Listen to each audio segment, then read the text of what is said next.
அவன் ஒரே அடிதான்.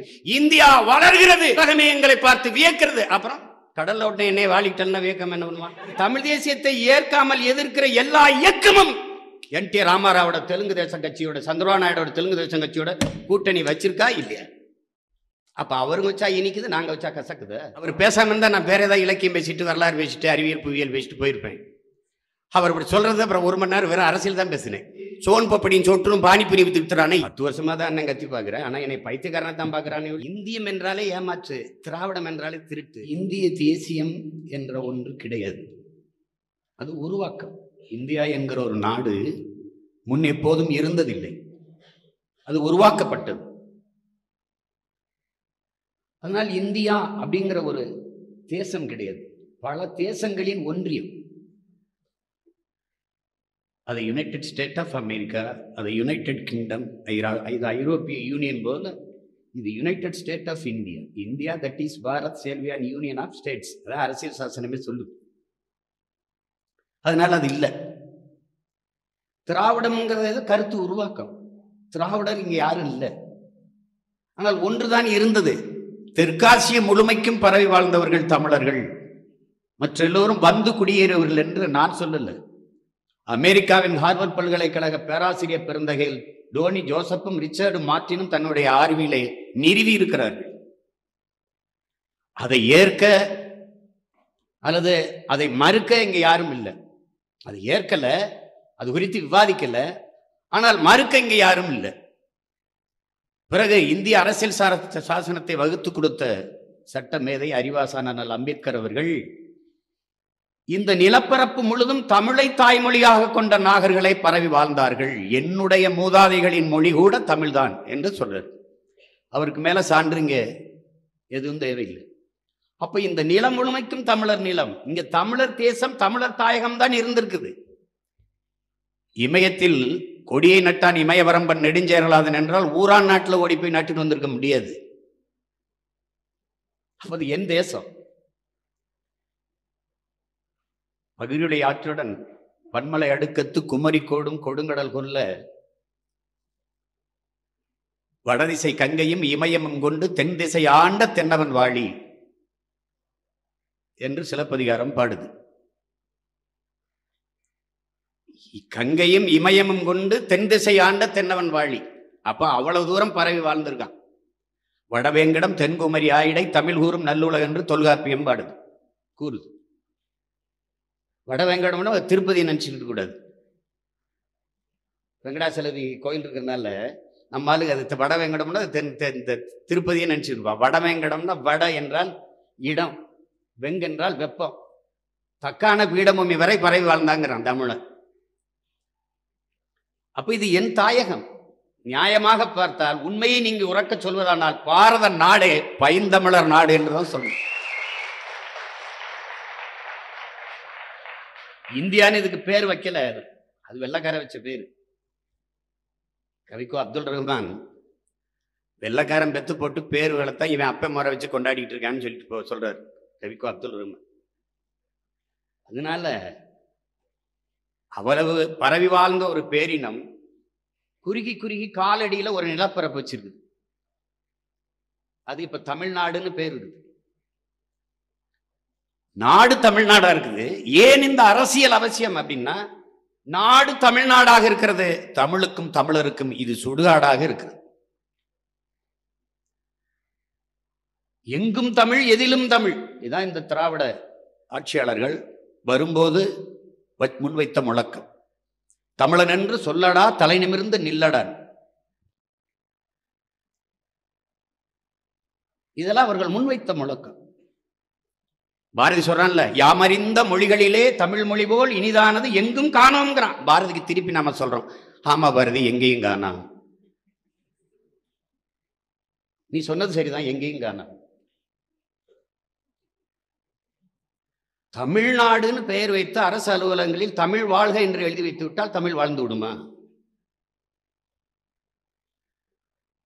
ஆட்சி மொழியாக இல்லை, அதிகார மொழியாக இல்லை, பண்பாட்டு மொழியாக இல்லை, பயன்பாட்டு மொழியாக இல்லை, கல்வி மொழி பயிற்று மொழியாக இல்லை, பாடமொழியாக கூட இல்லை, பேச்சு மொழியாக இல்லை, விளம்பர பலகைகளில், தெருக்களில் எங்குமே தமிழ் இல்லை.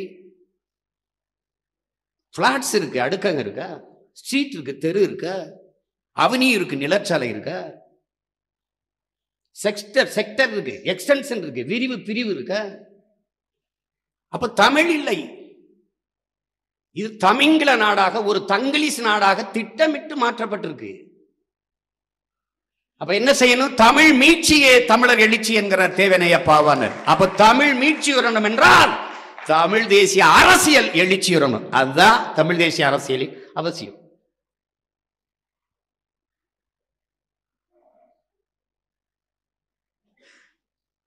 இதுக்காக மொழி மொழி என்று ஏன் மொழி தமிழ் தமிழ் என்று ஏன் சீமான் சாகிறீர்கள் என்று. என் தமிழுக்காக சாகாமல் வேறு எதற்காக சாவது? தமிழ் மற்றவர்களுக்கு பேச்சு மொழி, மற்ற மொழியை போல என் தாய்மொழி தமிழ் பேச்சு மொழி அல்ல.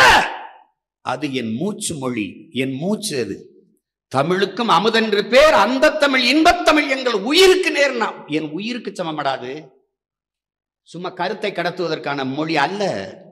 அது என் முகம், அது என் முகவரி, அது என் அடையாளம், அது என் இலக்கியம், அது என் கலை, அது என் பண்பாடு, அது என் வழிபாடு, அதுவே என் வரலாறு. அவளே என் தாய். அது தெரியாம மொழி மொழி தமிழை வச்சுட்டு என்ன செய்வ, தமிழை வச்சுட்டு என்ன? மொழி சிதைந்து அழிந்தால் ஒரு இனம் சிதைந்து அழிந்து விடும். என் முகம் சிதைந்து நான் இறந்து விட்டால் என் பிணத்தை எப்படி அடையாளம் காட்ட முடியாதோ அப்படி ஒரு இனத்தின் மொழி சிதைந்து அழிந்து விட்டால் அந்த இனத்தை அடையாளம் காட்ட முடியாது. அதற்காகத்தான் ஒவ்வொரு தேசிய இனமும் தன் தாய்மொழியை தூக்கி பிடிக்கிறது. வரலாறு எங்கும் நமக்கு படிப்பின இருக்கு. மொழியை தொலைத்து விட்ட எந்த இனமும் வாழ்ந்ததாக வரலாற்றில் செய்தி கிடையாது.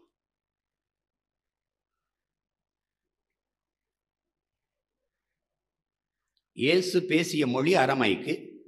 இன்னைக்கு அந்த மொழி இருக்குதா?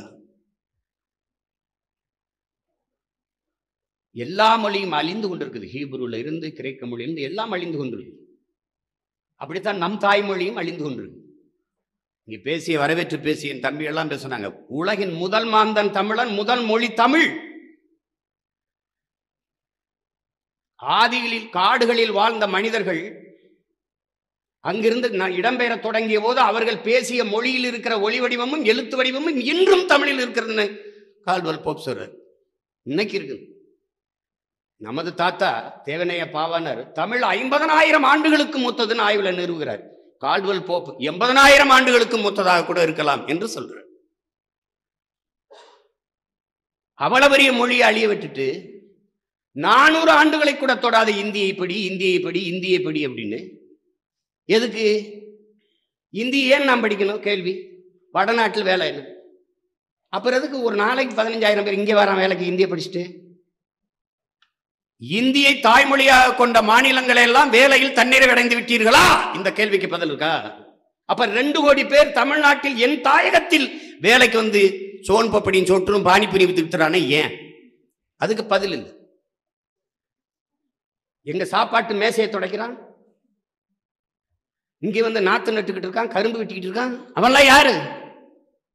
ஏமாற்று.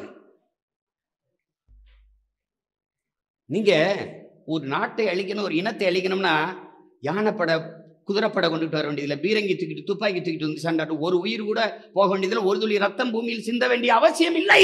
அழித்து விட முடியும். அப்ப என்ன செய்யணும்? முதலில் அவன் மொழி அழிக்கணும். மொழி அழிந்தால் கலை இலக்கிய பண்பாடு அழிந்து விடும், அந்த இனம் அழிந்து விடும், நாடு அழிந்து விடும். அவ்வளவுதான். அதனாலேயே தமிழை நாம மீட்க காக்க போராடுறோம். அதனாலேயே இது மொழி வெறியா? ஆம் மொழி வெறி. அது இனவெறியா? ஆம் இனவெறி. நாங்கள் உலகத்தில் எல்லா மொழியையும் நேசிக்கிறோம், அந்த மொழி பேசும் மக்களையும் நேசிக்கிறோம். அதை போலவே எங்கள் மொழியும் எங்கள் மொழி பேசும் மக்களையும் நாங்கள் நேசிக்கிறோம். முன்னதை நீங்கள் மானுட பற்று என்கிறீர்கள், பின்னதை இனவெறி என்கிறீர்கள். இருந்துட்டு போகட்டும். இதான் கோட்பாடு. தமிழ் தேசம் என்கிறார்கள், பாசிஸ்டுகள், சாவனிஸ்டுகள், இனவெறியர்கள். அந்த நேரம் நமக்கு ஒரு திமிரு ஏறணும். நம்ம நல்ல தாய் தந்தையருக்கு பிறந்திருக்கோம், எனக்கு தமிழ் பற்று, எனக்கு தமிழின் மீது பற்று இருக்கக்கூடாது, வெறி இருக்கணும். உங்க அம்மாவை நீங்க ஒரு முறைதானுங்க அம்மான்னு சொல்லணும், ஓயாம சொல்லக்கூடாதுங்க. அப்படி யார் எனக்கு சொல்ல முடியும்? அந்த விதியை யார் விதிக்க முடியும் எனக்கு? என் தாயை நான் பேரன்பு கொண்டு நேசிப்பதற்கு யார் தடை சட்டம் போட முடியும்? யார் கருத்து சொல்ல முடியும்? இதெல்லாம் இது கொடுமை, இதெல்லாம் கொடுமை.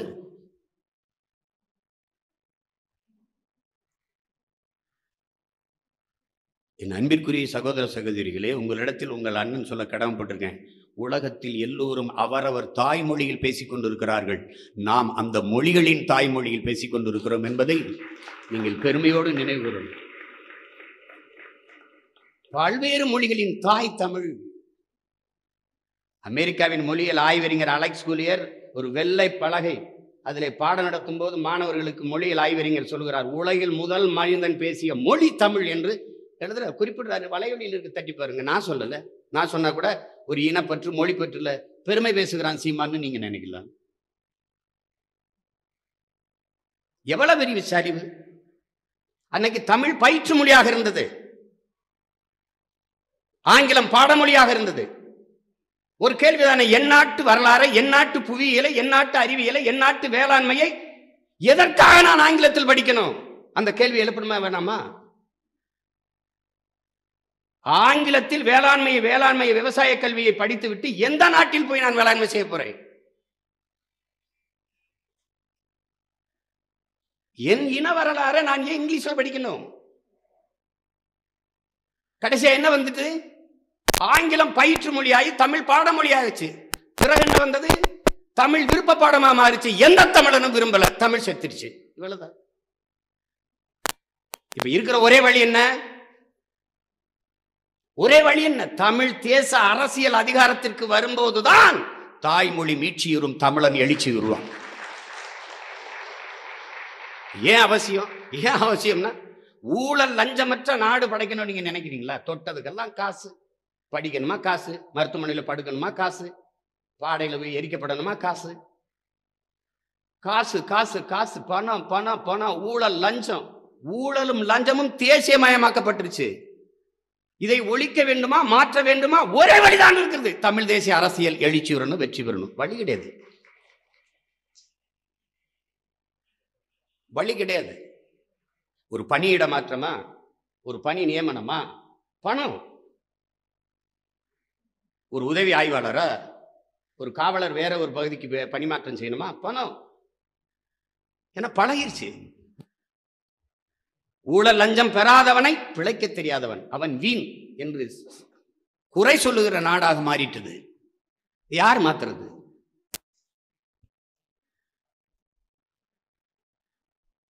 அமெரிக்க பொருளாதார அடியாளின் வாக்குமூலத்தை எழுதி ஜான் பெர்கின், உங்கள் கண் முன்னே உங்கள் வளங்கள் களவுவதை பார்த்து கொண்டிருக்க நீங்கள் சபிக்கப்பட்டு விட்டீர்கள்.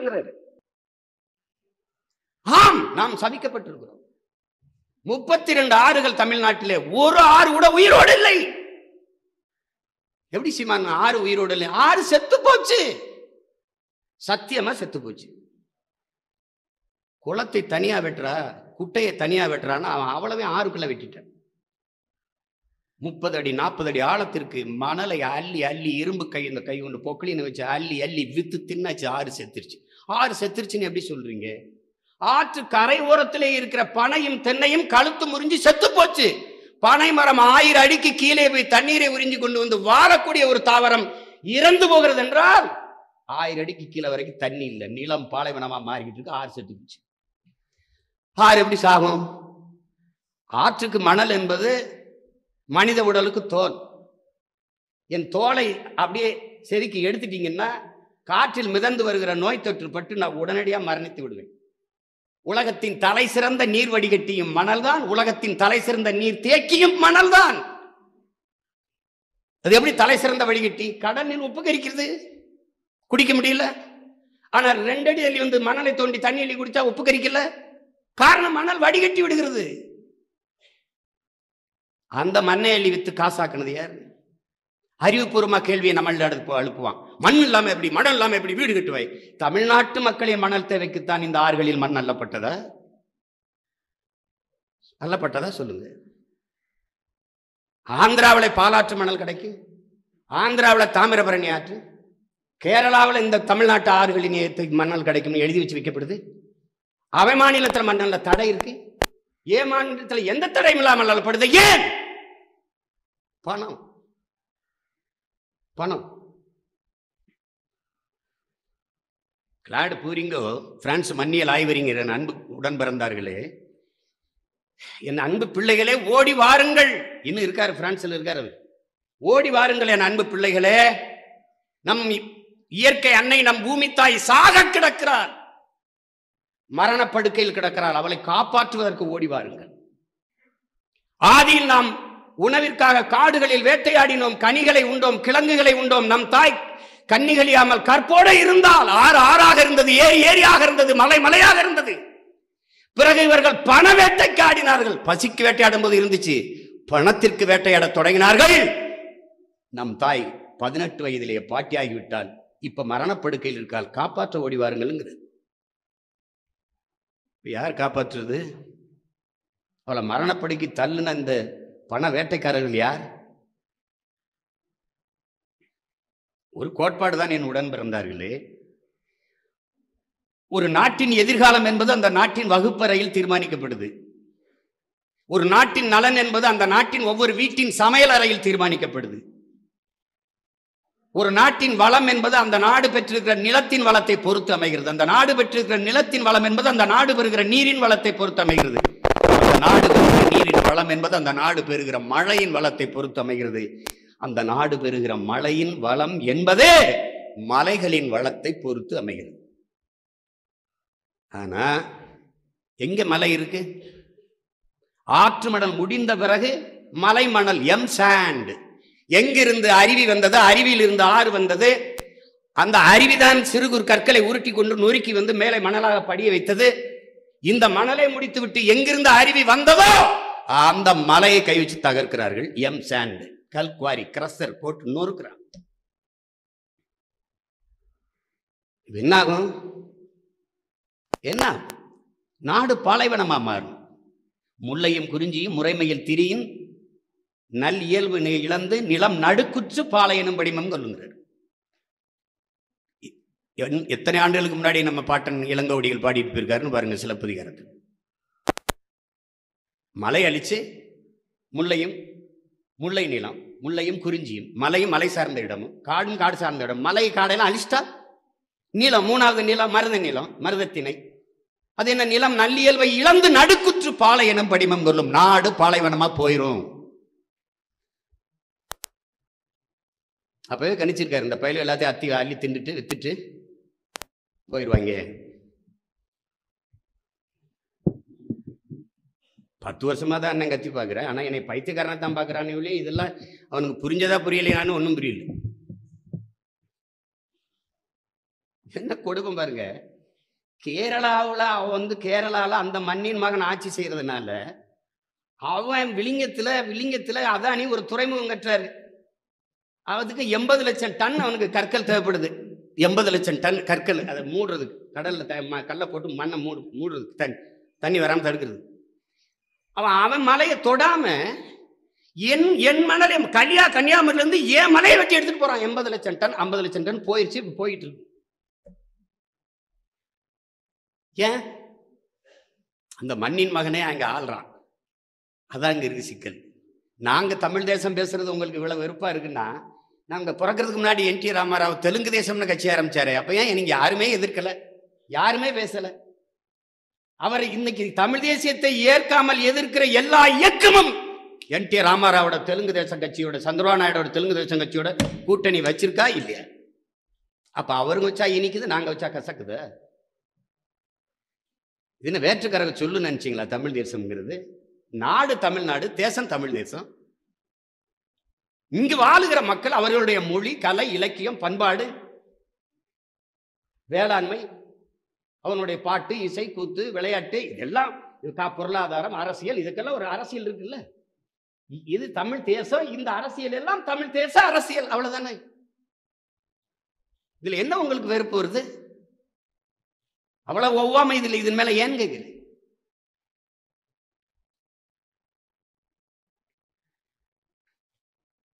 கும்பிடுற சாமிக்கு அரசியல் செய்வது வேற, தமிழ் தேச அரசியல் வாழுகிற பூமிக்கு காப்பாற்ற அரசியல் செய்வது. அதை நீங்க புரிஞ்சுக்கணும். மனிதன் வணங்குவதற்கு பல லட்சக்கணக்கான சாமிகள் இருக்கு. ஆனால் உலகில் எல்லா உயிரினமும் வாழ்வதற்கு ஒரே ஒரு பூமி தான் இருக்குது. அதனால வணங்குகிற சாமிக்கு அரசியல் செய்ய போறதா, வாழுகிற பூமியை காப்பாற்ற அரசியல் செய்வதாங்கிறதா நமக்கு முன்னாடி இருக்குது. வாழுகிற பூமியை காக்க அரசியல் செய்ய வேண்டும் என்றால் இந்த நிலத்தில் ஒரே ஒரு அரசியல் தான் இருக்கிறது. அது தமிழ் தேச அரசியல் தான்.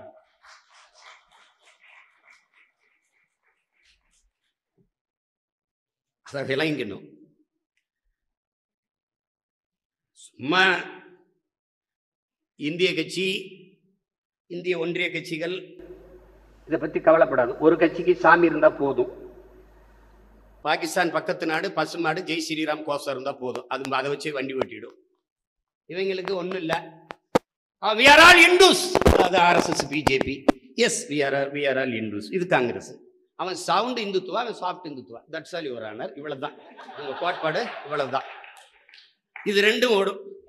50 வருஷம் நாட்டை காங்கிரஸ் கொடுத்து இவ்வளவு ஏழைகள், பஞ்ச பராரிகள், 28 கோடி மக்கள் இரவு உணவில்லாமல் தூங்கச் செல்கிறார்கள். இந்த தேசத்தை ஆண்ட எந்த ஒரு தலைவனாவது இந்த நாட்டின் பச்சிலை குழந்தைகள் பசியோடு உறங்க போக மாட்டார்கள் என்ற சத்தியத்தை, உறுதியை நமக்கு தர முடியுமா? தொலைக்காட்சி திருப்ப முடியுதா? அவங்களால வலையொலியை தட்ட முடியுதா? ஊட்டச்சத்து இல்லாமல், உணவில்லாமல் சோர்ந்து தாயின் தந்தையின் மடியிலே படுத்து, இவள் வேறு குஷி, இவள் உங்கள் குழந்தைகளைப் போல ஊட்டமாக வளர பணம் இல்லாமல் கிடக்கிறார். உங்கள் பணத்தில் மாசம் ஒரு 500 ரூபாயை அனுப்பிவிடுங்கள். தொண்டு நிறுவனங்கள் பிச்சை எடுக்கிறது, கையேந்துகிறது. அப்ப சில்ட்ரன்ஸ் வெல்ஃபேர் ஃபண்ட், சில்ட்ரன் குழந்தைகள் நல நிதி என்று பல ஆயிரம் கோடிகளை ஒதுக்கினீர்கள். அது எங்க? எவன்டா பதில் இருக்கு? யார் வந்து சொல்லுவா அந்த காசு எங்க? என்ன கொடுமை, என்ன கொடுமை! எல்லாம் தனியார் மயப்படுத்தப்பட்டு கொண்டிருக்கு. போக்குவரத்தா தனியார், பள்ளியா தனியார், கல்லூரியா தனியார், தொடர்வண்டி தனியார் போகுது.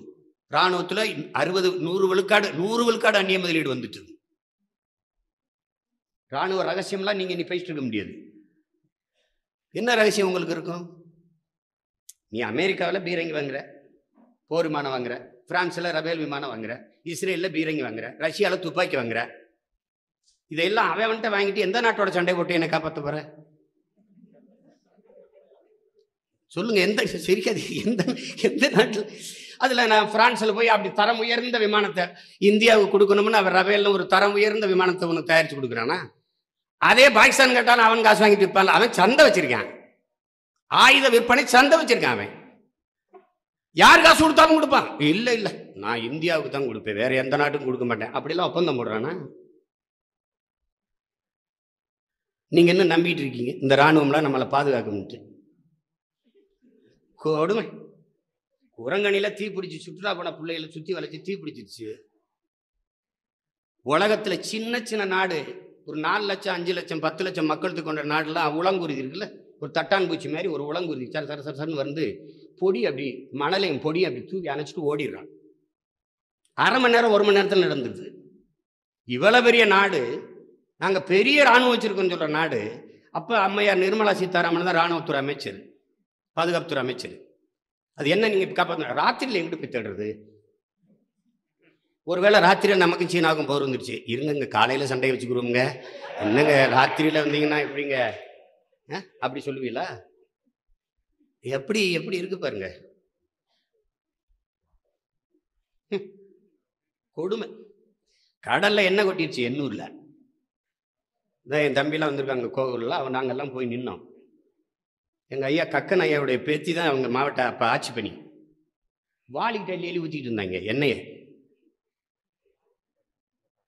நீங்கள் சில நாடு இந்த மாதிரி கப்பலில் கொட்டிடுச்சுன்னா, அது என்னடா நீ இப்படி கடலில் கொட்டிச்சுன்னு இருக்கிறேன், இந்த கப்பலும் மோதிடுச்சுன்னா பேய்க்கும் சண்டை மாதிரி சொல்லிட்டு இருக்க, கப்பல் இங்கே நிற்குதுன்னு அந்த கப்பல்காரனுக்கு தெரியாதா எப்படி இப்படி மோதினான்னு? அது திட்டமிட்டு கொட்டிட்டாங்க, மீனவர்கள் மீன் பிடிக்க போகக்கூடாதுன்ட்டு. சின்ன நாடுகள் நான் பார்க்குறேன், இது மாதிரி என்ன கொட்டினா என்னடா பண்ணுதுன்னு விறுவிறுன்னு உலங்குறதுல ஒரு பொடியை தூக்கிட்டு போகுது, ஒரு பவுடரை பொடியை தூவுது. ஒரு அரை மணி நேரம் கழிச்சு வந்தோன்னா அது அப்படியே கெட்டிப்பட்டு போயிடுது. அப்படியே பாய் மாதிரி சுருட்டி டக்குன்னு அப்படி வாங்கி வச்சு தூக்கிட்டு பறந்து போயிடுறான். அந்த நாடே நான் வந்து வளர்ற நாடு, வளர்ந்துட்டேன் நாடுன்னு சொல்லலை. அது டிஜிட்டல் இந்தியா பேசல, டெவலப்பும் பேசலை, ஒன்றும் பேசலை. எங்கால போய் வெளிநாட்டில் நின்றுகிட்டு இந்தியா வளர்கிறது, உலகமே எங்களை பார்த்து வியக்கிறது, அப்புறம் கடல்ல ஓட்ட என்னை வாழிட்டல்னா வியக்கம் என்ன பண்ணுவான்? நீங்க ஒன்னொன்னே கேட்டீங்கன்னா தலை சுத்திரும். எப்ப பார்த்தாலும் சீமான் கோபமா இருக்காரு, இதுதான் காரணம். கோபமாவே இருக்காரப்பா, இதுதாப்பா காரணம். உங்களை பேரன்பு கொண்டு காதலிக்கிறது நேசிக்கிறதாப்பா பிரச்சனையே. எனக்கு என்ன, அவன் என்ன இட்டு போனா நமக்கு என்னன்னு போக முடியலையே. அதுதான் இந்த கொடுமையிலெல்லாம் நீங்க மாத்தணும்னா ஒண்ணுதான் செய்யணும், தமிழ் தேசிய அரசியல் வளரணும், வெல்லணும். அதை விட்டா வழி கிடையாது.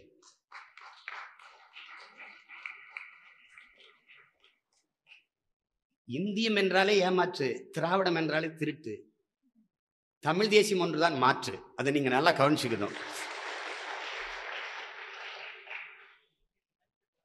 இதையே அண்ணன் அருள் பணிக்கு படிக்கிற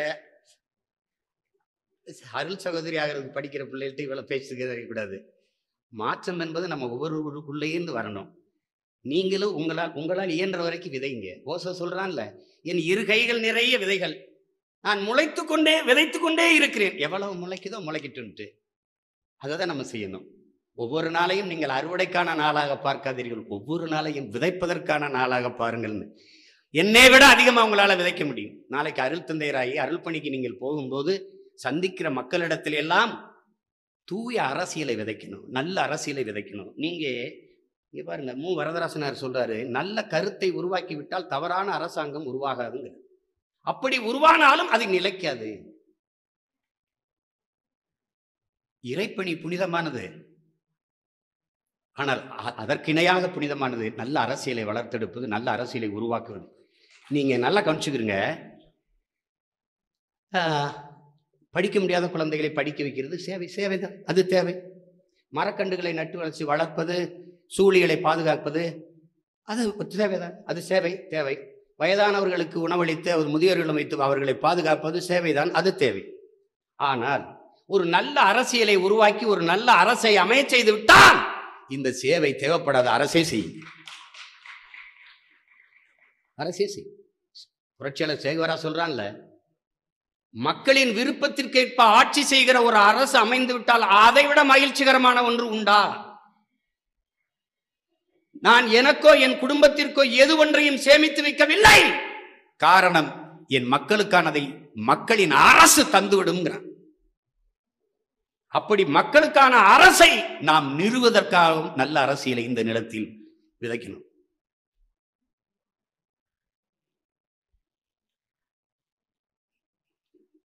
கல்லூரிக்கு என்னை கூட்டிட்டு போவாங்க. இந்த கல்லூரிக்கு இல்லை, நிறைய பொதுவான கல்லூரி. அரசியல் தயவு செய்து பேசிடாதேம்பாங்க. நான் கேட்பேன், இதை விட சிறந்த அரசியல் என்னை பேசாதீங்கன்னு சொல்றது மாதிரி ஒரு அரசியல் இருக்கா? அவர் பேசாம இருந்தா நான் வேற ஏதாவது இலக்கியம் பேசிட்டு, வரலாறு பேசிட்டு, அறிவியல் புவியியல் பேசிட்டு போயிருப்பேன். அவர் இப்படி சொல்றது அப்புறம் 1 மணி நேரம் வெறும் அரசியல் தான் பேசினேன். அவர் வேணாம்னு சொன்னவர் உட்கார்ந்து இருக்கிறாங்க. மாணவர்கள் அதிர கைதட்டும் போது அவருக்கு தலைகுனிவாயிருது. என்னடா நம்ம சும்மா இருக்காம இவற்றை இதை வாய கொடுத்துட்டோமே, அவர் பேசிட்டு இருக்காருன்ட்டு. அரசியல் வேண்டாம் என்று நீ விலகி நிற்கலாம், ஆனால் அரசியல் உன்னை விட்டு ஒருபோதும் விலகாது என்கிறான் அரிஸ்டாட்டில். யார் சொல்றதை கேட்க போறீங்க? பிளாட்டோ சொல்றான், நீ அரசியல் வேண்டாம் என்று விலகி நின்றால் நீ எவனை அறிவிருக்கிறியோ அவன் ஆட்சியின் கீழே வாழ நேரிட்டு விடுங்கிறான். அரிஸ்டாட்டில் பிளாட்டோ சொன்னதெல்லாம் கேட்க மாட்டீங்களா? ரஷ்ய புரட்சியாளர் லெனின் சொல்றான், ஒவ்வொரு மனிதனின் ஒவ்வொரு வார்த்தையிலும் அரசியல் பிறக்குதுங்கிறான். அது ரொம்ப முக்கியம். அண்ணல் காந்தியடிகள் அரசியல் என்ற எண்ணம் இல்லாதவன் மனிதனாகவே இருக்க முடியாதுங்கிறார். இப்ப நீங்க மனுஷனா இருக்க புரியல இல்லையான்னு முடிவு பண்ணிக்கணும். அரசியல் என்பது ஒரு வாழ்வியல். அரசியல் வேண்டாம் என்று நான் விலகி நிற்பது என்பது வானமே இல்லாத பூமியில் வாழப் போகிறேன் என்பதற்கு ஒப்பானது. ஒரு மனிதனின் உடலில் இருந்து உயிரை பிரிப்பதும் மனிதனின் வாழ்வில் இருந்து அரசியலை பிரிப்பதும் இரண்டும் ஒன்றுதான். உங்கள் பிறப்பிலிருந்து இறப்பு வரை அனைத்தையும் தீர்மானிப்பது அரசு, அந்த அரசை தீர்மானிப்பது அரசியல். இது அறிவியல் புவியியல் போல அரசியல் என்பது ஒரு வாழ்வியல். அதை கவனத்தில் எடுத்து, அதனால என்ன செய்யணும், நாம துணிஞ்சு பேசணும். என்னைக்கு முடிதிருத்தகத்திலையும் தேநீர் கடையிலையும் தயவு செய்து இங்கே அரசியல் பேசுங்கள் என்று எழுதி வைக்கப்படுகிறதோ அன்னைக்கு தான் இந்த நாடு உருப்படும். அதனால என் அன்பிற்குரிய அருள் சகோதர சகோதரிகள், உங்களுக்கான பணி வரும்போது பிள்ளைகளுக்கு நல்ல அரசியலை கற்றுக் கொடுங்கள். மண்ணை மக்களை நேசிக்க கற்றுக் கொடுங்கள். மரம் செடி கொடிகளை நேசிக்க கற்றுக் கொடுங்கள். இல்லைன்னா ஒன்றும் செய்ய முடியாது. பூச்சி வண்டுகளை நேசிக்க கற்றுக் கொடுக்கும். நான் எங்கள் அப்பா நம்மாழ்வார்ட்ட கேட்டேன், அப்பா பூச்சிக்கொல்லி அடி, எதுக்குப்பா பூச்சியை கொல்லணும்னு கேட்குறது. அது பூச்சிக்கொல்லியே கிடையாது. அதை குடித்தா மனுஷன் உயிரோடு இருப்பானா? செத்து போயிடுவான். அப்போ ஏன் பூச்சிக்கொல்லிங்கிறது உயிர்கொல்லின்னு சொல்லணும்? பூச்சி ஏன் கொல்லணும்? ஒரு பூச்சி தேனு தருது, ஒரு பூச்சி பட்டு நூல் தருது, பல பூச்சிகள் மகரந்த சேர்க்கையை கடத்துது, ஒரு பூவில் இன்னொரு பூவுக்கு மகரந்தத்தை கண்டு கடத்துது. இந்த பூச்சிகள் இல்லாமல் எப்படி அப்போ எப்படி உயிர் பெருக்கம் பல்லுயிர் சூழல் எப்படி வரும்? எப்படி வரும்? எந்த மரமும் செடியும் பூக்கும் காய்க்காது. இந்த உயிரியல் உண்மையை அறிவியல் உண்மையை கூட அறியாத ஒரு கூட்டம், குருட்டு கூட்டம். கொசு வந்துருச்சு, கொசு வந்துருச்சு, கொசு டெங்குன்னு இப்போ சங்கு ஊதிக்கிட்டு இருக்கான். இந்த மாதிரி டெங்குலாம் கேள்விப்பட்டீங்களா? 1/4 நூற்றாண்டுக்கு முன்னாடி இருந்ததா? எதனால கொசு அதிகமாயிருது? நாடே குப்பை மேடாயிருச்சு. எங்கும் குப்பை, நீர் தேக்கம், கழிவு நீர் தேக்கம். அதுல முதல்ல கொசு பெருக விடாம அழிக்கணும்னா யாரால முடியும்? தவளை, அரட்டலை. அது சின்னதாக அரட்டலையாக இருக்கும்போது அந்த கொசு முட்டையை பிடிச்சி தின்னுரும். அதுதான் அதுக்கு உணவு. நீங்க அது மேல ப்ளீச்சிங் பவுடர், அந்த பவுடர், இந்த பவுடர்னு போட்டு அது லார்வா பருவத்திலே அந்த பூச்சி, அந்த தவளை, அந்த அரட்டலையை கொண்டு போறீங்க. அப்போ கொசு சுதந்திரமா முட்டையிட்டு லட்சக்கணக்காக பறந்து வருது, வந்து கடிச்சிருது. அப்புறம் டெங்கு நம்ம செத்து போறோம். இதான் நடக்குது. அப்போ உயிர் சூழல் இருக்கு பாருங்க, உயிர் சூழல், அந்த சங்கிலி ஒன்றோடு ஒன்று உணவு சங்கிலி தொடர்ந்து அதை துண்டிச்சிடக்கூடாது. துண்டிச்சிருச்சுன்னா முடிஞ்சிடும் உலகம். எலி செத்தா என்ன? பாம்பு கரை இருக்குது. இப்போ பாம்பு செத்தா என்ன? மற்ற உயிரினங்கள் கழுகு, கள்ளப்பிறந்து, இந்த மாதிரி உணவு இருக்காது. அப்போ ஒன்றோட ஒன்று சார்ந்து இருக்குது பாருங்க.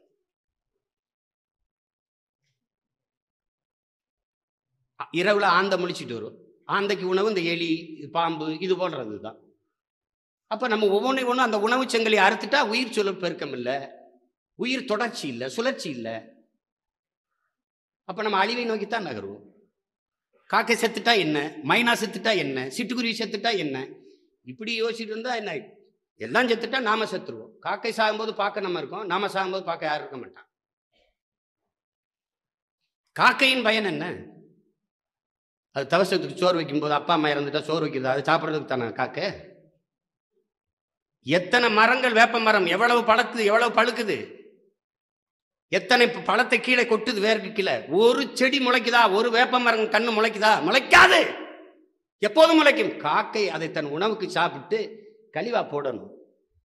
அந்த உடலுக்குள் போய் வரும்போது ஒரு வேதி மாற்றத்தை அடைஞ்சு அது முளைக்கிற திறனை பெறுது. இது இயற்கையின் விதி. ஆலமரம், அரச மரத்தில் எத்தனை பழம் பழுக்குது? ஏதாவது ஒரு மரம் அதுவா முளைக்குன்னு நினைக்கல. லட்சக்கணக்காக கீழே விழுந்து கிடக்கும். அரச மரத்துக்கு கீழே போங்க, முளைக்காது. அதை வௌவால் சாப்பிடணும், மைனா சாப்பிடணும். அதை உணவாக சாப்பிட்டு பறவைகள் போட்டாதான், அது கழிவாக போட்டாதான் முளைக்கிற திறனையே பெறும். இது தெரியாம நீ காக்கா செத்தா என்னன்னு கேட்டால் நான் என்ன சொல்றது சொல்லுங்க? நான் சொன்னேன், நீ கருமாதிக்கு சோறு வச்சு கத்துனா கூட சாப்பிட காக்கா வராதுன்னு. என்னை பார்த்து சிரிச்சான். ஒருத்தர் என்ன பண்றாரு, ஒரு காக்கை எடுத்துக்கிறாரு. உண்மையிலே வலையொலியில் இருக்கு, நீங்க தட்டி பாருங்க. எடுத்துக்கிட்டு ஒரு வீட்டில் அந்த அமாவாசை அன்னைக்கு படையல் வைப்பாங்கல்ல, அதை இந்த வீட்டில் சாப்பிட விட்டு காசு வாங்கிக்கிறாரு. அடுத்த வீட்டுக்கு அந்த அம்மா வைக்கும்போது அதை சாப்பிட விட்டு காக்கையை வாடகைக்கு விடுறாருங்க. உண்மையிலே இருக்கு, வலையொலியில நீங்க தட்டி பாருங்க, இருக்கு. பார்த்துருப்பீங்க, பார்க்கலைன்னா அண்ணன் சொல்றதுக்காக பாருங்க. அப்போ இது எங்க எவ்வளவு கொடுமை பாருங்க. எங்க போய் நிக்க போகுது இது? எல்லாத்தையும் மாற்றி படைக்கணும்னா ஒரு அரசியல் தான் இருக்கு. ஏதோ பார்த்து பண்ணி விடுங்க நியாயமாரே, வேற வழி கிடையாது. அதான் பார்த்து பண்ணி விடுங்க. இங்க புரட்சி என்கிறீர்களே லெனின், அது எப்போது வரும் என்ற கேள்விக்கு அவர் சொன்ன பதில், இதுவரை வாழ்ந்தது போல இனி எப்போதும் வாழ முடியாது என்கிற நிலை வருமானால் மக்கள் தாங்களே புரட்சி செய்வார்கள்னு. அதான் இலங்கையில் நடந்தது, இப்போ சீனாவில் நடக்குது, பல நாடுகள் நடக்குது, நம்ம நாட்டிலே விரைவில் வரும். அந்த புரட்சிக்கு தலைமை தாங்குகிற தலைவர்களா என் தம்பி தங்கைகள் உருவாகி வந்துடணும். அதான் இங்கே இருக்கிற முதன்மையான செய்தி. அப்புறம் பகத்சிங் கிட்ட போயிட்டு புரட்சி என்றால் என்ன, இது பகத்சிங் கிட்ட வைக்கிற கேள்வி. அவர் சொல்றாரு, புரட்சி என்பது ரத்தம் சிந்தும் வன்முறையாகத்தான் இருக்க வேண்டும் என்பது அல்ல, அது துப்பாக்கி தோட்டாக்களை தொழுவதும் அல்ல, அங்கு தனி மனிதன் வஞ்சம் தீர்த்துக்கிற புரட்சியில் வாய்ப்பு இல்லை. அப்ப எதுதான் புரட்சி? வெளிப்படையாகவே அநீதிகளால் கட்டமைக்கப்பட்ட சமூகத்தை தகர்த்து முற்றுமுழுதாக புதிய ஒரு சமூகத்தை படைப்பதற்கு பேர் தான் புரட்சிங்கிறது. இது வெளிப்படையாகவே அநீதிகளால் கட்டமைக்கப்பட்ட சமூகம். என் உடன் பிறந்தார்களே, இங்கு லஞ்சம் வாங்குவார்கள் தெரியும், தடுக்க முடியாது. ஊழல் செய்வார்கள் தெரியும், தடுக்க முடியாது. உங்கள் வளங்கள் களவு போகும், நீரை உறிஞ்சி விற்பார்கள்.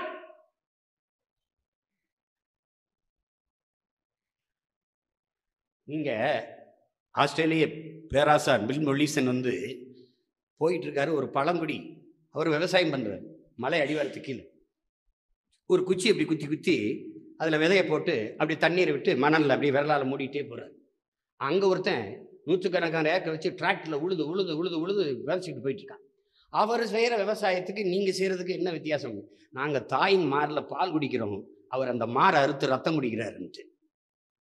அதுதான் தண்ணீரை உறிஞ்சி விற்கிற செயல். அப்படிதான் நீங்க உலக உயிர்களின் உயிர் தேவை தண்ணீர். எல்லாம் கவனிச்சுக்கணும். நாம போத்தல்ல குடுவையில் வாங்கி குடிச்சிடறோம். ஒரு போன் அடிச்சு சொல்லிட்டா போதும், அழைச்சி சொல்லிட்டா போதும், 10 கண் ஒண்டாப்பா கொண்டாந்து வச்சிடறான். அப்ப மற்ற உயிரினங்கள் யானை, புலி, சிங்கங்கரடி, மானு, மயில், காகம், சிட்டு, கொக்கு, இது பூச்சி, வண்டு, இதெல்லாம் என்ன செய்யும்? காட்டு எருமைகள், காட்டு மாடுகள், அதெல்லாம் என்ன செய்யும்? அது ஃபோன் அடிச்சு கேட்குமா, அண்ணாச்சி ஒரு 4 கண் அனுப்பி விட்டுருங்க எனக்கு அப்படி.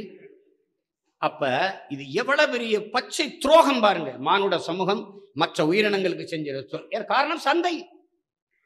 தண்ணீர் சந்தை, கல்வி சந்தை, மருத்துவம் சந்தை, உயிர் காக்கும் மருத்துவம், அறிவியலருக்கும் கல்வி சந்தை, பெரிய சந்தை.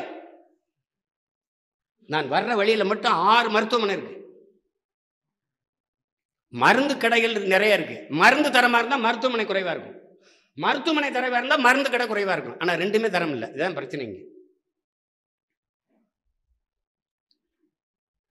இதை எந்த அரசியல் பேசும் நினைக்கிறீங்க?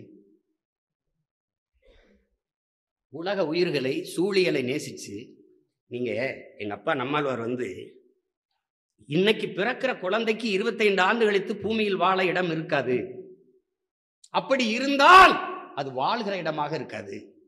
இது அவர். இப்ப எங்க ஐயா கி வெங்கட்ராம எழுதியிருக்கிறாரு. அவங்க தமிழ் தேச பொது உடைமை கட்சியில் இருக்கிறாங்க. என்ன இருக்காங்கன்னா, 120 நாடுகளுக்கு மேல சேர்ந்த அறிஞர்கள்லாம் ஆய்வு செய்து ஐநாவில் சமர்ப்பிக்கிறான். என்ன சமர்ப்பிக்கிறான்? 12 ஆண்டுகள் தாண்டா இந்த பூமி இருக்கும், இன்னும் 12 ஆண்டு தான் சொல்லியிருக்கிறார் ஆய்வுல சொல்றாங்க. அதுக்குள் இந்த மானுட சமூகம் விழித்துக் கொள்ளவில்லை என்றால் பூமின்னு ஒன்றே இருக்காதுறாங்க. இப்ப இமயமலையை சுற்றி 80,000 இடத்துல இருந்து பனிப்பாறைகள் உருவி ஓடி வருது. அதுதான் நன்னீருங்கிறோம். வட இந்திய நதிகள்லாம் வற்றாம ஓடிட்டு இருக்கிறது காரணம் அதுதான். புவி வெப்பமாகிறதுனால வேகமா உருகி ஓடி வருது. அது என்ன 2030 சுத்தமா உருகி ஓடிரும்ன்றாங்க. அதுக்கப்புறம் என்ன பண்ணுவ? நீ கிளீன் இந்தியா போடுற, ஏன் கிரீன் இந்தியா போடல? ஏன் போடல? ஒரு மக்கள் இயக்கம் போல மரம் நடுவதலை வளர்த்தால் இந்த பூமியை பச்சை போர்வையால போத்திர முடியாதா? போத்திர முடியாதா சொல்லுங்க. மரம் இல்லை என்றால் மழை இல்லைன்னு தெரியுது, மரம் இல்லை என்றால் உயிர் காற்றே இல்லைன்னு தெரியுது. மூச்சு காற்று, ஆக்சிஜன், வெறுமனே வீசுற காற்றை உயிர் காற்றாக மாற்றி தருகிற பணியவே மரம் தான் செய்யுது. மரம் மண்ணின் வரம் இல்லையா? மரம் நம் உயிர் இல்லையா? அதை எந்த அரசியல் பேசும்? இந்திய அரசியல் பேசுமா, இல்ல திராவிட அரசியல் பேசுமா? உலகத்தில் ஒரே ஒரு அரசியல் இயக்கம் தான் இருக்கு, பேர் இயக்கம். சூழியலை நேசித்து அரசியல் செய்கிறதுக்கு, ஆடு மாடு கோழி குருவி பூச்சி வண்டுக்கு அரசியல் பேசுறதுக்கு ஒரே அரசியல் தான் இருக்கு. அது தமிழ் தேச அரசியல் தான் இருக்கு. நாங்கள் எங்கள் தாய் நிலத்தை, எங்கள் தாய்மொழியை உயிருக்கு மேலாக நேசிக்கிறதுனால, பேரன்பு கொண்டு காதலிக்கிறதுனால இந்த அரசியலை வலுவாக நின்று பேசுறோம். அது தேசியம் என்பது ஒரு நிலப்பரப்பு, தேசம் என்பது தேசிய நிலப்பரப்பு, ஒரு நிலப்பரப்பை கொண்டு அளவிடுவது அல்ல. அது மொழி, கலை, இலக்கியம், பண்பாடு, வரலாறு, வழிபாடு, விளையாட்டு, எல்லாம் இசை, பாட்டு, கூத்து, தொன்று தொட்ட வேளாண்மை, நீர்வளம், நிலவளம், மலைவளம், கடல் வளம் எல்லாம் சேர்த்து, கனிம வளம், பெண்ணிய உரிமை, கல்வி, கல்விக்கேற்ற வேலை, வேலைக்கேற்ற சம்பளம், பொருளாதார மேம்பாடு, தொழில் வளர்ச்சி, இவற்றையெல்லாம் சேர்த்து அது ஒரு இனம் சார்ந்ததுதான் தேசியம். இதையெல்லாம் சார்ந்த ஒரு இனம் சார்ந்ததுதான் தேசியம்.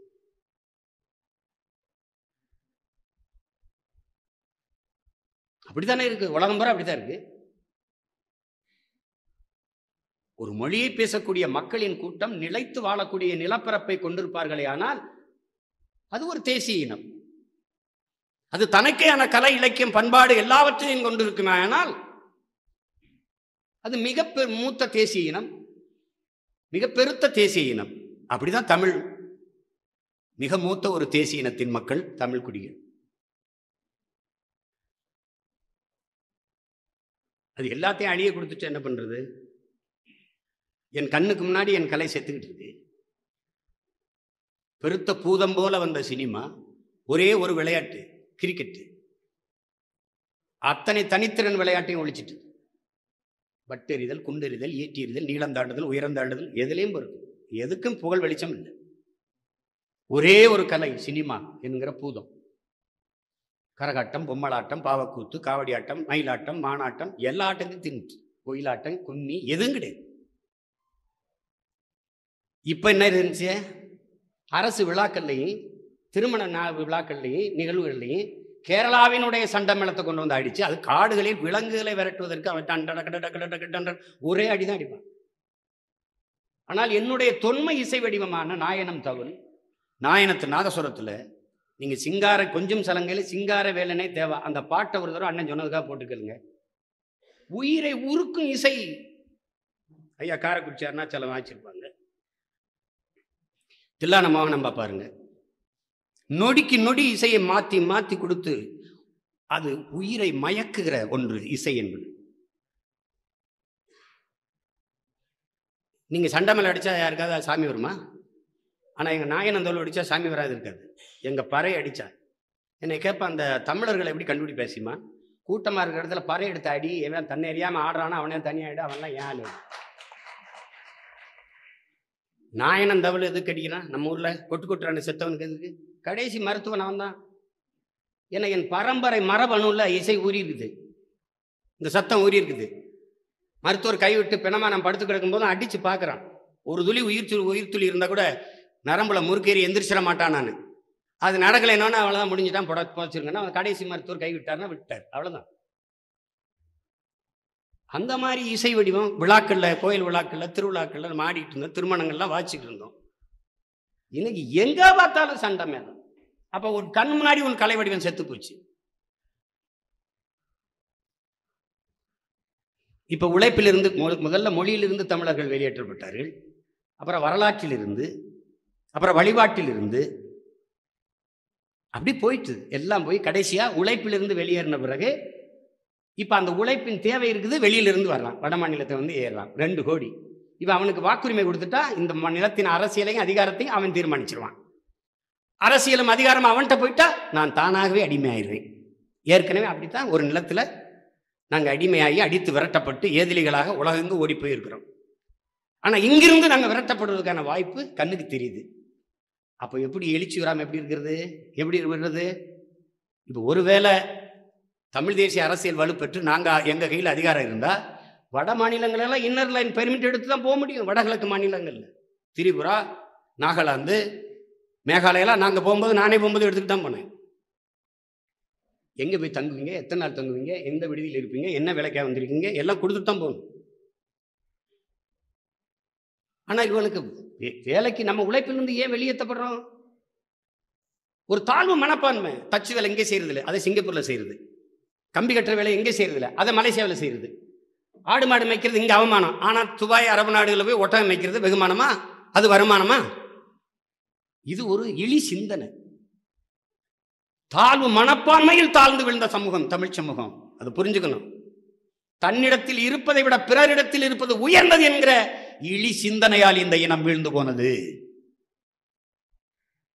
அதனால என் அன்பு தம்பி தங்கைகளுக்கு சொல்லுவேன், ஜூலியஸ் சீசர் சொல்றான்ல, என்ன சொல்றாரு நினைக்கிறீங்க? அடுத்தவன் உன்னை அறிவிச்சு இவர்தான் இப்படி ஆளுன்னு சொல்றதுக்கு முன்னாடி நீ எந்திரிச்சு சொல்றா நான் ஆக சிறந்தவன் என்று நீயே உன்னை அறிமுகப்படுத்துறான்.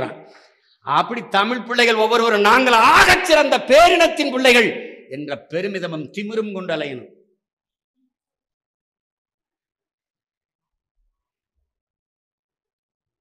அதனால ரொம்ப பயந்துடாதீங்க. நமக்கு ஒரு காலம் வருது, எல்லாம் சரியாகும், தானா சரியாகும், சரியாகும். சரி செய்கிறோம், அது எல்லாரும் சேர்ந்து செய்கிறோம். அதாவது இந்த கருத்தியல் ஒன்றுதான் தேவையான கருத்தியல், இந்த கோட்பாடு ஒன்றுதான் மாற்று, இது ஒன்றுதான் புதிது. அவர்கள் ஆற்று மணல் களவுவதோ, மலை நொறுக்கப்படுவதோ, காடுகள் அழிக்கப்படுவதோ, நீர் உறிஞ்சி விற்கப்படுவதோ, மீத்தேன் ஈத்தேன் என்று இந்த நிலத்தின் வளத்தை உறிஞ்சி கொண்டு போவதையோ பற்றி இவர்கள் கவலைப்பட மாட்டார்கள். நீங்க பாருங்க, இந்திய ஒன்றிய அரசு இந்த நாடு மற்ற நாடுகளோடு ஒப்பந்தம் போட்டுக்கிறது. ஒப்பந்தம் போட்டு தொழில் தொடங்கிக்கிறது, அது பண்ணிக்கிறது, எல்லாம் எல்லா வளங்களையும் அங்கிருந்து பெற்றுக்கிறது, வெங்காயம் பருப்புலாம் இறக்குமதி செஞ்சுக்கிறது, எல்லாம் பண்ணிக்கிறது. ஆனால் இந்த ஒரே நாடு என்று சொல்ற அந்த நாட்டுக்குள்ள இந்த காவிரியில தண்ணி வாங்க முடியாது. நீங்க அவன் படம் கேஜிஎஃப் இங்கே ஓடும், அவன் படம் காந்தாரா இங்கே ஓடும், ஆனால் நம்ம படம் அங்கே ஓடாது. தம்பி விஜயெல்லாம் நடிச்சு அங்கே போனால் பதாகை கிளிப்பான், தேட்டர் இருக்குவான். எப்படி இருக்கு பாருங்க. ஆனால் அமெரிக்க படம் இந்த நிலப்பரப்பு முழுதும் ஒரே நாளில் ஓடி வசூலை கொண்டு போகும், 10,000 கோடியை. இப்போ அவதார் வருது, 16ஆம் தேதி வரப்போகுது. எல்லா திரையரங்கும் எதிர்பார்த்து காத்திருக்கு. எப்படி 2000-3000 கோடிக்கு வசூலிச்சு கொண்டு போவார். ஆனால் என் படம் பக்கத்து மாநிலத்தில் ஓடாது, ஆனால் அவன் படம் இங்கே ஓட நான் விழுந்து பார்ப்பேன். என்னோட நெய்வேலி பழக்கம் நினைக்கிற மின்சாரம் எல்லாருக்கும், ஆனால் அவனோட நீர்வளம் அவனுக்கு மட்டுமே. எப்படி இருக்கு? என்னுடைய மீத்தேன் ஈத்தேன் ஹைட்ரோ கார்பன்லாம் எடுத்து என் மக்களுக்கு மட்டும்தான் நீ விநியோகிக்கிறியா? வேற மாநிலத்துக்கு கொடுக்கறது இல்லையா?